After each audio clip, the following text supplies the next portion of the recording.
Why? Why? If you Why? have T-Mobile 5G home internet, you might be hearing this Why? a lot. Why? Every time your internet slows down during the busiest hours. Why? Why? Because your network gives priority to cell phone users. Why? Good question. Why not switch to Cox Internet with 2 times faster download speeds than T-Mobile 5G home internet during peak hours? Okay. Stop the whys and visit cox.com/5G home for details. T-Mobile prioritizes certain T-Mobile phone users over home internet users during times of congestion.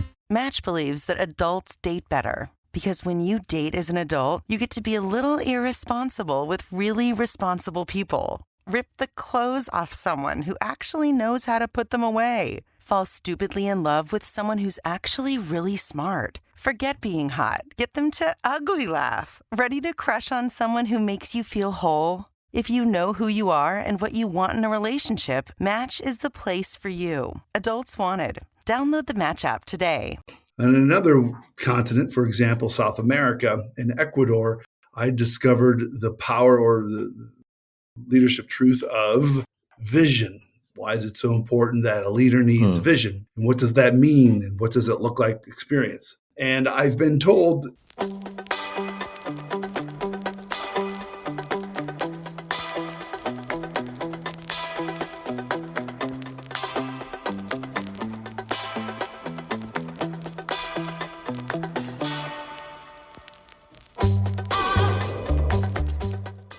Hey, what's going on?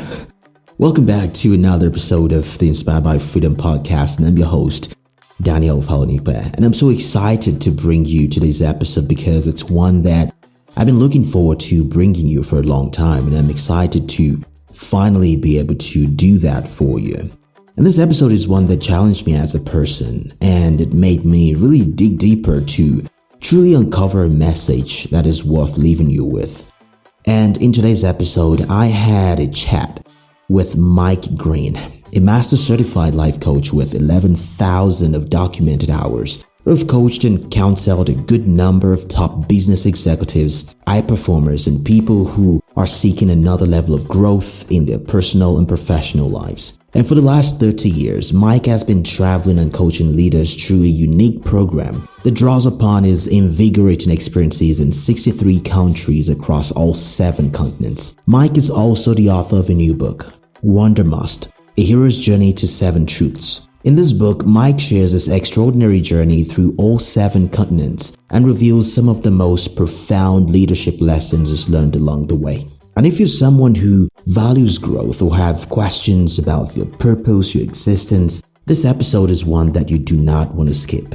And without being said, I do not want to take any more of your time. Let's dive right into this episode. Let's unpack it. This is the Inspired by Freedom podcast, and I will see you on the other side. Good evening, ladies and gentlemen. Welcome aboard. Once you have located your seat, we ask that you please step out of the aisle so the passengers behind you can pass you. This will expedite our boarding process. All right, thanks for joining me, Mike. I'm excited to have you here and just dive into everything you've been doing over the last couple of years.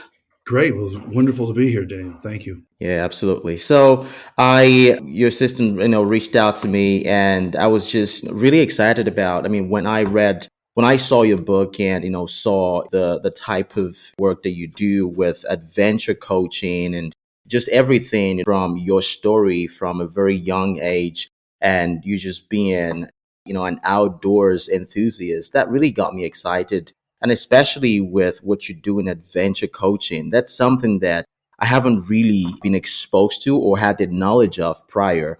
Could you explain to me just a little bit what that is, adventure coaching? Adventure coaching is where I take individuals and teams out into the wilderness or to a far-flung place such as Petra or the Wadi Rum in Jordan, or take them to the castles of Scotland or the tobacco fields of Nicaragua, or even the Machu Picchu Trail, where we're doing some type of adventure and I'm coaching them through an intent of something. For example, one of my recent clients she was between chapters of her life. She was just leaving one chapter of the business that she started that was very, very successful. And she was leaving that well so she could arrive well into the next chapter of her career. So that's an example of an intention that someone comes to me with. And then as we're experiencing the outdoors or a far-flung place, I'm coaching them through that.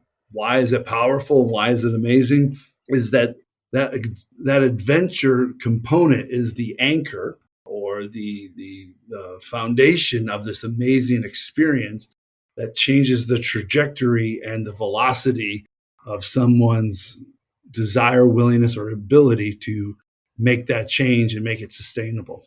Wow, interesting. So that sounds like, I mean, because I read something on your website, it's like front and center, where you said leaders are made in the wild. So that kind of ties to that a little bit. And when you say leaders are made in the wild, how does this shape someone, or maybe shapes the mindset from where they are to the mindset of where they want to be or who they want to become? I mean, are there lessons while you're out there that people can learn, and how that challenges them to transform basically from what they were to what they want to become? How does that work? Great question. If I just may make a simple correction, I believe that leaders are formed, like created, formed. Formed, yes. Yep. So when people say, well, so what does that mean? Everyone's a leader. We get up in the morning, we decide to go have breakfast. We decide that we're going to go outside. So we all lead our own lives, right? So it doesn't matter if you're an executive at a high-power company of which I work with, or it doesn't matter if you're a school teacher or a research scientist or a owner of a cybersecurity company. So that is leader. Formed is where we create what you currently have, the situation you're currently in, also known as the current situation. And then the whole wild aspect is any place or any time that we step out of our comfort zone, I consider that the wild. Whether it's, let's say for sake of conversation, you're in Albania currently, and you're going to go to a different part of Albania. So you're going to go towards the south, etc. And that's all new to you. You haven't been there yet. In theory, we can consider that the wild, right? Now that is reality or whatever have you. Metaphorically, that is as well. When I take you out into the bush of Alaska, I'm currently in Alaska right now, up in the interior. Mm-hmm. If I were to take you literally outside my door and we were to hike maybe 100 yards, we're pretty much in the wild at that juncture. And we're going to be in the wild for a long time because we can go for days, literally months before we even come near a road in that direction. So again, just to reiterate, everyone's a leader in my opinion. We lead our lives every day. Formed is what we currently have available to us.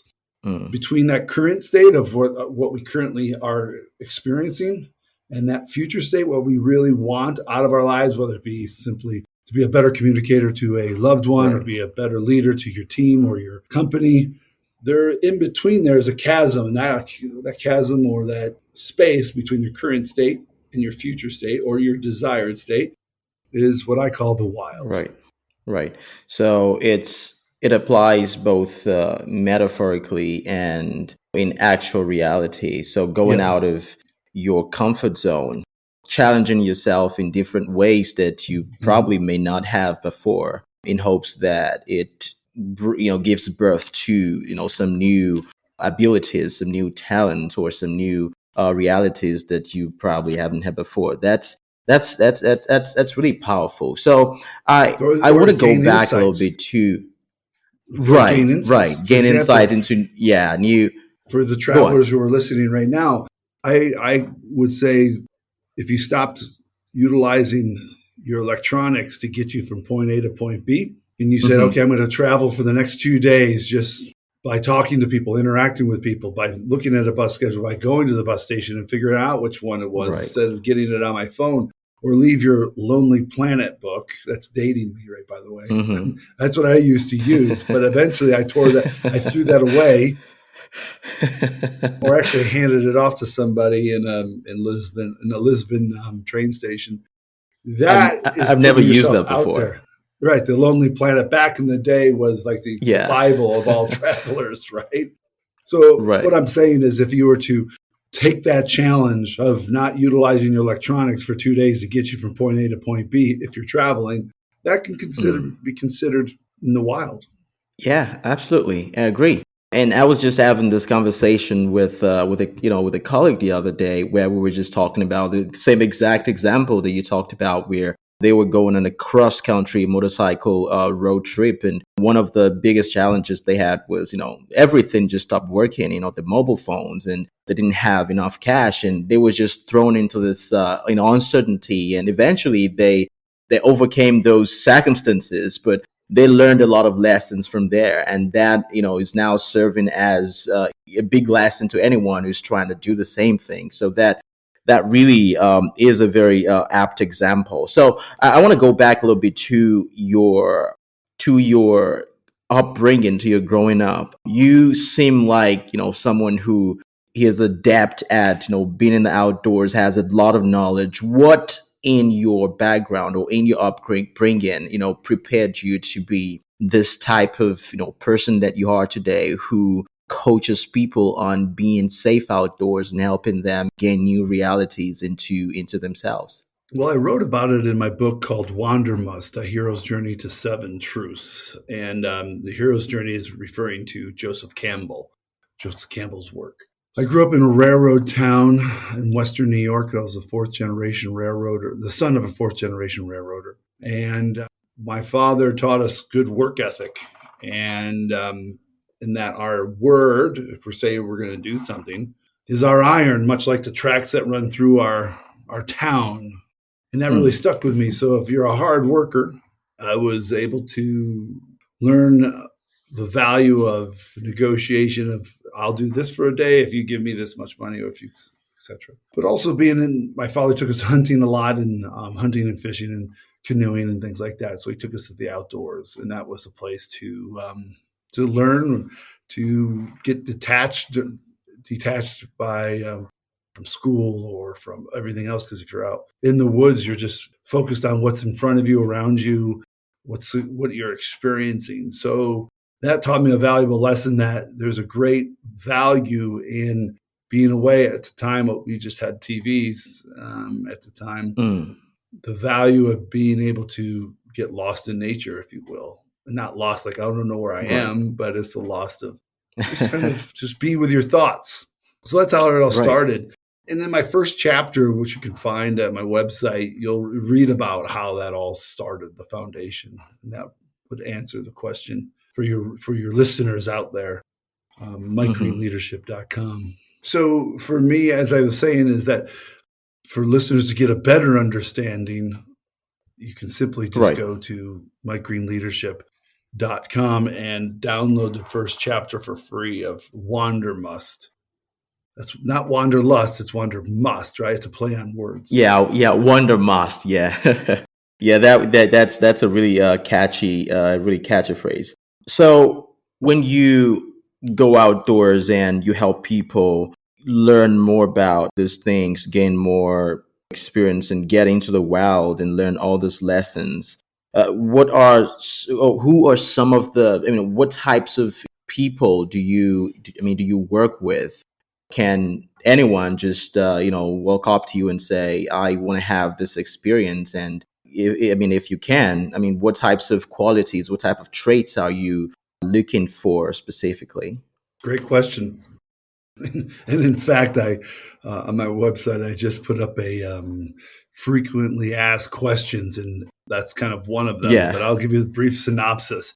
So I can tell you that I've done it in what I call the Alaska Leadership Adventures. When people come to Alaska, I've done it with thought leaders throughout America that are what we would call on social media influencers. I've done it with flight nurses that fly around in aircraft.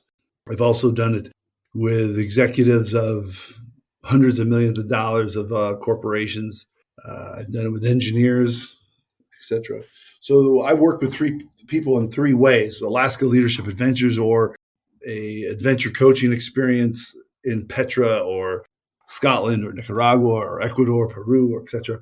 You really basically have to have, as we say in the oil and gas business, the want to. You have to want to understand that your current state, where you currently are, is okay because you're okay being there. but your future state or your desired state, whether it be I want to be a better communicator with my spouse, my team, my friends, or I want to be a better leader, and you know that you need somebody to support you in that journey.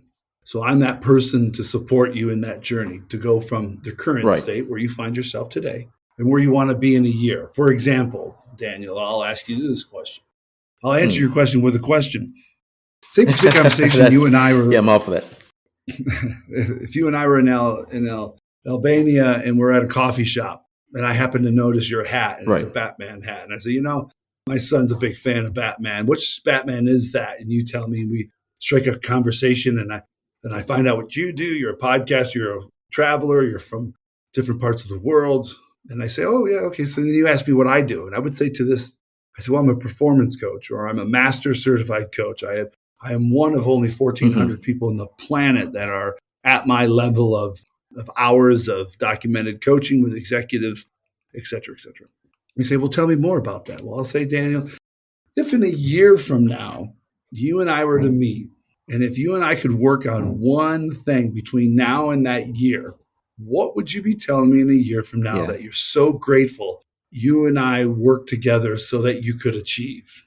What would it be? If there's one thing that you could do more of or less of, or less joy or more joy, less pain, what would it be? Is that, do you want me to really answer that? I mean, you can. You don't have to. I mean, it's up to you. You might. That's I mean, question. I can probably give. Yeah, it is. It is. In fact, and that's So that's what I do. At so many. Right. Go on. Sorry. Well, so that's what I do. And let's just imagine that you and I have already built rapport. You and I have sat at the coffee shop you've had coffee, I have tea. We've been sitting there for 45 minutes and we've gotten along. And eventually I would ask you that question or I would say, this is what I do. So that's a really deep question. It's a real personal question to ask somebody. But your listeners out there, just think about it.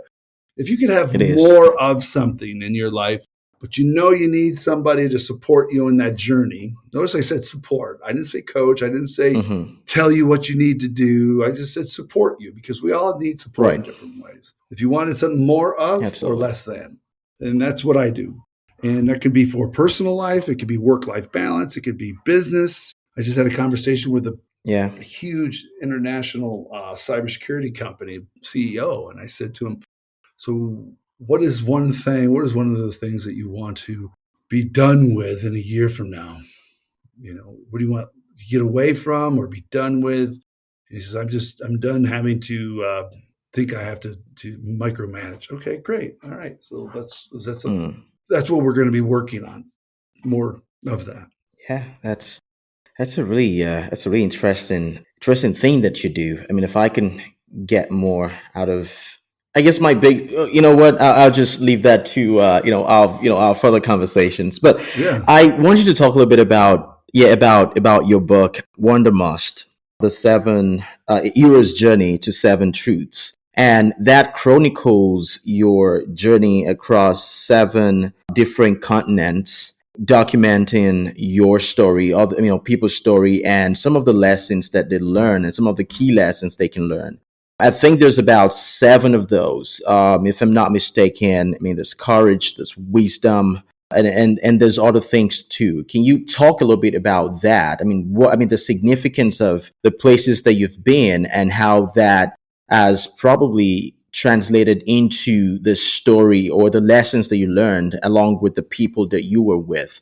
If there's a correlation between the two. Excellent. So Wandermust, A Hero's Journey to 7 Truths is basically a leadership memoir in an adventure setting, so to speak. So what do I mean by that? It basically chronicles how I learned or discovered a leadership truth on each continent. So in the book, it starts off me guiding and coaching a client in Alaska on a helicopter. We heading out on a helicopter out into the bush. And as I coach him through his Alaska leadership adventure, I'm going back in time about how I discovered a leadership truth.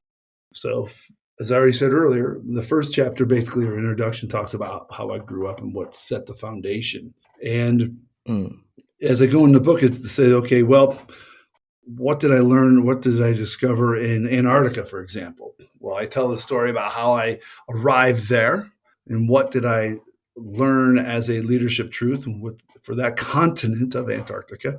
The leadership truth that I discovered was emotional intelligence, how important emotional intelligence is. And in another continent, for example, South America, in Ecuador, I discovered the power or the leadership truth of vision. Why is it so important that a leader needs vision? And what does that mean? And what does it look like experience? And I've been told, and the book currently on Amazon has 52 5-star reviews regarding, and there's a thread or a theme from a lot of those reviews. And it says, basically, I'll paraphrase, you'll laugh, you'll cry, you'll self-reflect, and you'll want to give that book to somebody else. So that book is a real powerful introspection for you, Daniel, or your listeners about what are your truths. Now, what do you mean? Some people say, well, what do you mean by truths, Mike? Well, everyone who's listening has heard this conversation between Daniel and I. But when I leave this call today, my wife's going to ask me about this podcast experience. And I'm going to say, Daniel's a very authentic, intelligent, true traveler. And those may be one of your truths. To me, that's the truth of Daniel.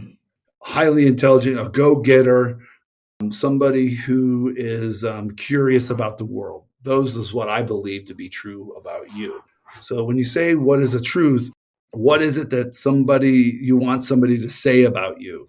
Whether you're at a coffee shop and you meet somebody traveling and they go away and say, yeah, I'll meet you tomorrow and we'll go see the town square or whatever. We'll walk around the Kremlin, and if you're in Russia.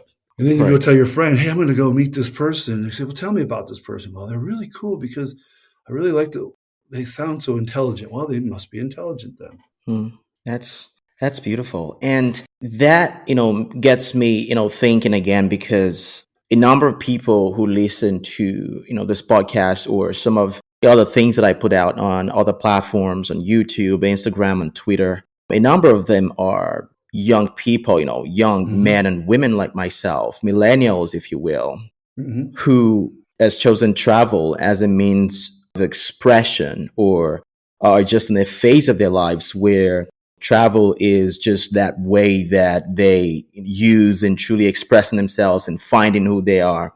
And my question to you is, do you need to go on this wild adventures and this, really high level or well planned adventures that you take people through in order to find your truth? I mean, is your truth something that you can find in everyday travel like most people do it? And if so, how can you really, get to that point where from your everyday travels, you can get to, really get to the root of who you are and finding those truths that, exist everywhere that we just need to, to find? Those are two questions. I'm not supposed to do that, but I'm just, going to put that into one big question for you. You're doing a great job. So to answer your first question, I've traveled to 63 countries and all 7 continents, and most of it was done before cell phones. I can't imagine what it would be like now to be so well connected. So, no, you don't necessarily have to work with me. I work with a lot of millennials, supporting their journeys. I just had this conversation with 2 workaways from Norway. And Workaway is a program where you probably listeners know, so I won't even go into it. But if you don't know what Workaway is, look it absolutely. Up. And they were like, well, a lot of people. I know. My family keeps saying, so when are you gonna start, settling down and learning more about life, and you're gonna go to school and all. I go, don't let people discount your travels, because it all adds up to something or about who you are. I mean, that's what my book's about, honestly. Here I am hitchhiking through Scotland, and I'm just sitting on one side of the road, standing on one side of the road, and there's sheep on the other side in the piss down rain, and they're just going, bah. And I'm thinking to myself, what the fuck am I doing out here? On a Sunday trying to hitchhike. And I kept with it. And that taught me, tenacity, for example. So there's a lot of lessons in travel. I would hope that the millennials experience utilizing electronics allows them to have those deep connections.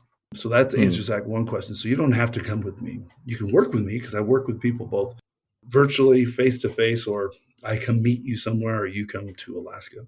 Second, I kind of already answered Awesome. it, but it's so important that you understand as you travel, you are really learning and applying lessons in life about how to create rapport with people, how to communicate and connect, and ultimately how to find your way. And I would encourage you not to use your phone so much. Yeah. And so, I mean, going off of that, I heard you say in a different conversation with someone that when you go on these adventures, you encourage people not to bring the devices with them, phones or any electronic device that could serve as a form of distraction or something like that. So does that really, how does that play a part? It's an obvious question, but I want you to talk about very, briefly how that plays a part into, into commitment, into actual results, especially in the day and age that we are right now, where everyone is so inundated with, technology and social media and all those things. Well, I take them usually they don't have a connection. But people's phones are a trigger, right? What we call in the world of psychology a trigger. When we get bored, what do? We grab our phone and look at TikTok or whatever have you. And what I asked my last client, he's a CEO of a cybersecurity company. I asked him, I said, don't bring your phone. I would strongly recommend you don't bring your phone. If you want to take pictures, buy a camera. And he said that was one of the most powerful experiences that he's had in a very, very long time, is being detached from a trigger such as a phone to get stimulation. We get stimuli, ultimately, we get endorphins from looking at a phone and getting a cool video or watching car wrecks or train wrecks or whatever we watch on TikTok. Right. And instead, they have to be with themselves, which scares the shit out of people. Right? Because you're out in the middle of nowhere and you're like, so now what do I do? Right? Because I don't have my phone and I don't have a way of getting away from myself. So guess what? Yeah. I'm alone with my own thoughts. And that can be scary. Right. As hell. We kind of feel vulnerable at that point. Exactly. And that's where the change takes place over time, right? Where you have that vulnerable sense and you are with your thoughts and you are wrestling with those, we'll call demons, or that negative self-talk of, you can't hike that mountain, or you can't do this, you can't do that. And then ultimately through my coaching, you see that you can do far more than you ever thought you could. And you take that experience of, I remember standing at the bottom of that mountain thinking I could never do that, but I'll never forget the exhilaration that I felt at the top of making it. And then through coaching, I would say, okay, so what is that metaphor in your current life? Standing at the bottom saying, I can't do it. Now you're on the top. You've done it. There's exhilaration. What have you learned and how can you apply it to your life today? That's interesting. So, you've obviously, done so much. Your track record speaks for itself. And at the end of the day, you've decided to put out this, great body of work in your book, which, I believe will be the first of many. It takes a lot of effort because I just helped a friend actually launch his first self-published book, which is, something under 100 pages. And, it took a lot of work, a lot of effort, a lot of sleepless nights and, planning and strategizing now to, get this thing out there. But you've gone ahead and wrote something that I believe will be life-changing for a lot of people. And that is not small. That is not a small feat. You could have gotten away with not writing anything. But what really gave you the motivation to want to write a book as deep as that, or something as true, as inspiration as what you've written? Why did you decide to go through all that stress? Wow. Well, the easy answer is I wanted to make my two boys, ages 6 and 9, proud, my wife proud, and my mom proud. Everybody else is extra. But I had the book in me, where you just feel like you have to get it out. You just have to. There's value to this. And also the encouragement from people from around the world, where if you and I were just sitting at a coffee shop, we'd be swapping travel stories, and people would say, wow, you got to write a book. You got to write a book. So I felt that, I honestly asked myself this question during coronavirus. I was working in Saudi Arabia as an executive coach to one of the largest oil companies in the world, Saudi Aramco. And I said, what can I be doing now that in 5 years from now, I'm grateful that I did it beyond my expectations? And I answered myself and said, write the book. Then I went home because my wife's a part of that, right? She's got to put up with me and those sleepless nights, as you say, because there was a lot of them. Yeah. And long hours, etc. And she says, yeah, write the book. So with her support, and I came in with warm plate at night when I got home at 11 o'clock at night, or kicking me out of the house when I keep waking up at 4 a.m. to do my writing. So that's why I did it. And you know what, Daniel, what's the best thing? One of the things I never thought I would get from writing the book is that the very small but yet hugely powerful texts or handwritten letters of thanks from people I have never even met. That's the best part about it all. Other than my kids thinking I'm famous because I have a sticker that says Wandermust. I'm not shitting you. They think I'm famous, and then they're waiting for a magnet. Dude, when are you gonna have a refrigerator magnet? It's coming. Coming. Yeah. Yeah, that must feel very good. I mean, listening to that, makes me feel good. Makes me feel good.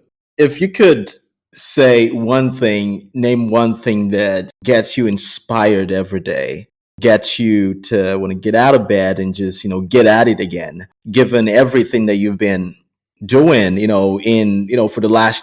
for the number of years that you've been doing it. Now, I think you are. I think it's safe to say that you are at the peak of your career, but you still keep going, right? What is that thing that gets you up every day, gets you inspired, and just makes you want to go at it again? Well, the easy answer is being the best father that I possibly can be, the best husband, the best neighbor, although I don't have many neighbors where I live here in the interior of Alaska. Best friend. I can imagine. Well, there's an unbelievable book by the name of Driven by Dr. Doug Brackman, and he talks about how people who are made up like I am, our personalities and our neuroscience, where we are driven to accomplish things. Like my wife literally last night said to me during dinner with some friends from different parts of the world. I had a German here, and I had a Norwegian here, and she said, Mike, you don't have to conquer everything. And then I was like, that's so true for Drivens. So what really motivates me, other than the father, etc., I just wanted to do the best I possibly can each day to make a difference. Be a little bit better than the day before. Yeah, interesting. That's huge. Thanks for sharing that. And finally, I just want to ask for everyone, for the benefit of everyone, listening to this, if there's one thing, one advice, one word that you could say to enable us get the best out of our time here, whether that's, through transformation or through improved finances or just about anything, or just getting the best out of whatever we're doing right now, from your years of experience, from the numbers, thousands of hours that you've had, talking to other people, giving insights. What would you say to anyone that's just trying to attain that marginal level of improvement that they're seeking right now in their lives? You said one word or phrase, so I'll cheat and I'll say word phrase. I mean, if you can, crank it up into one phrase, that would be good. If you could put it on a T-shirt, right? Yes, absolutely. Put it on a T-shirt. Well, one T-shirt that I would have would be "Live with no regrets." I'm writing this down, by the way. The next one would be the next T-shirt in any color you want, in any way, shape, or form. Yeah. Tie-dye or no tie-dye, white or black. I would say improvement comes in small, incremental steps.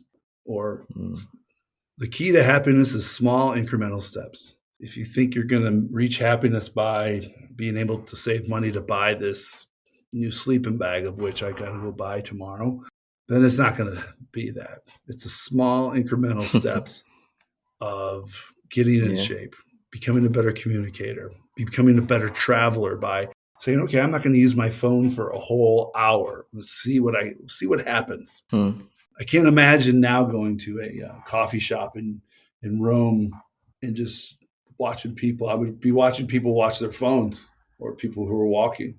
So it'd be interesting. Yeah, so those are my 2 T-shirts. Yeah, those are profound. I will put this on a T-shirt, and maybe you should look forward to something in your mail sometime. Right. Well, I'll send you a T-shirt of Wandermust to your United States address if you want. No problem. Just send me an email with it. Yeah, we can. Absolutely. We can do a swap. So if people are looking to get in touch with you, where can they find you? Keep it simple. That's another T-shirt. That's my 3rd and final T-shirt. Keep it simple. Keep it simple. MikeGreenLeadership.com. That's real simple. Mike Green, Green, leadership.com. You can see everything there, or you can find my book on Amazon all over the world. Currently, I have pictures of my book on every continent except Antarctica and South America currently. So I just got one from Angola the other day. That was nice. So all you listeners, if you buy the book, even if you get it on Kindle and you're at Amazon Prime, it's for free. Take a picture of the cover somewhere interesting or somewhere not that interesting. It doesn't matter. It could be in a pub in Ireland, whatever have you. I really like that. And if there's something I can do for your people, please don't hesitate to reach out. A friend of yours, a listener of yours is a friend of mine. And I do mean that sincerely, because as we travel the world, and you've seen this many times, I imagine, is that the kindness afforded us is so very important to the value of our travel. Right. Absolutely. Thank you very much. That's very much appreciated. Well, thank you again, Mike, for gracing the podcast. I really enjoyed this conversation. And if you're listening to this and you're trying to get the book, it's called Wandermust, A Hero's Journey to 7 Truths. You can get it on Amazon in hardcover, in Kindle. And if you get your hands on it, to get a picture with it, like Mike has said, and you can reach out to him at MikeGreenLeadership.com if you have any questions or just want to get in touch. Thanks again, Mike, for coming on the podcast. Appreciate it. I'm grateful for your time. I'll talk to you soon. Bye.